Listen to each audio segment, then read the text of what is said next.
First property that you're going to study Laplace transform is basically the linearity property. Okay, the linearity property states that if the Laplace transform of x1 of t is equal to x1 of s and the Laplace transform of x2 of t is equal to x2 of s, then the Laplace transform of a x1 of t plus b x2 of t, where a and b are constants, okay, is equal to a into Laplace transform of x1 of t plus b into Laplace transform of x2 of t. Okay, this is the linearity property.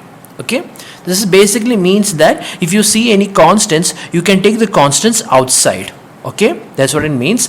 And if you when you're going to find the Laplace transform of two functions, you can find the Laplace transform of these two functions individually. Okay, and keep the respective constants outside. That's it. That's what the linearity property means. Okay, so now let us do a problem based on this question, based on linearity property. Okay, let's do this question here. Find the Laplace transform and ROC of the signal x of t is equal to e raised to minus 3t u of t plus e raised to minus 3 by 2 t into u of minus t. Okay, so here I'm going to now I'm going to do this problem without applying any integration. Okay, so first in this question I'm going to find the Laplace transform of the first term over here. This is the first term. So Laplace, we know that Laplace transform of e raised to minus at u of t, right? The Laplace transform of e raised to minus at u of t is equal to 1 by s plus a, right? 1 by s plus a. This is the Laplace transform of this equation. Okay, so and here also, since this is a u of t, I mean this is a right sided signal, so if it is a right sided signal, then my real part is greater than a, right? So in that case over here, the Laplace transform of this is Laplace transform of e raised to minus 3t u of t is equal to 1 by s plus 3, where the real part of s is greater than 3, right? So I found the Laplace transform of the first term and also its ROC. Okay, and likewise over here also the Laplace transform of the second term. Okay, we know that the Laplace transform of e raised to minus at u of minus t, right? Here the Laplace transform is minus 1 by s plus a. All you need to do is put a minus sign over here, and the real part of s is, this is a left sided signal, so the real part of s is less than a. Okay, so substitute a as 3 by 2, right? So this will become Laplace transform of e raised to minus 3 by 2 u of minus t.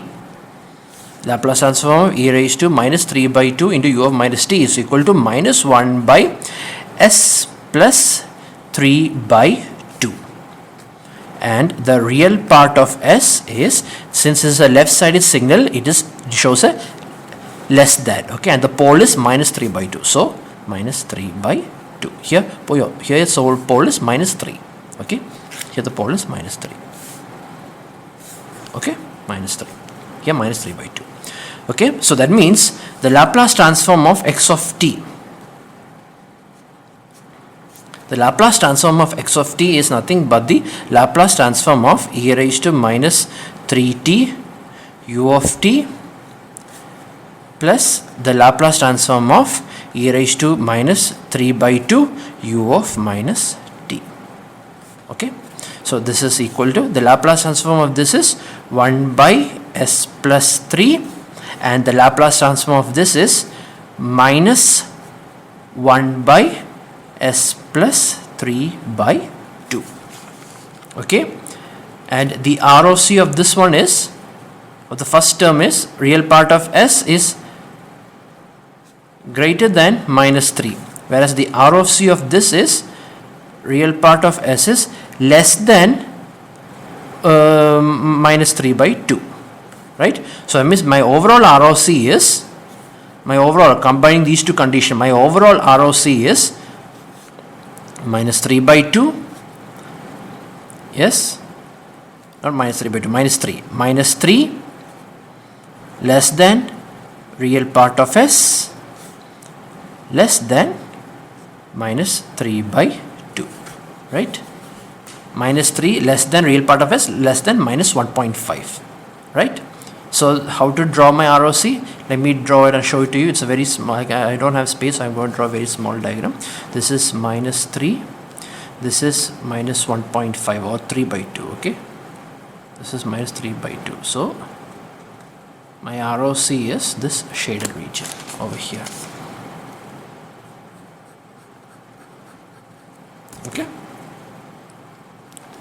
This is sigma, real part of S. This is J ohm, the imaginary part of S. Okay? This is how you do the problem.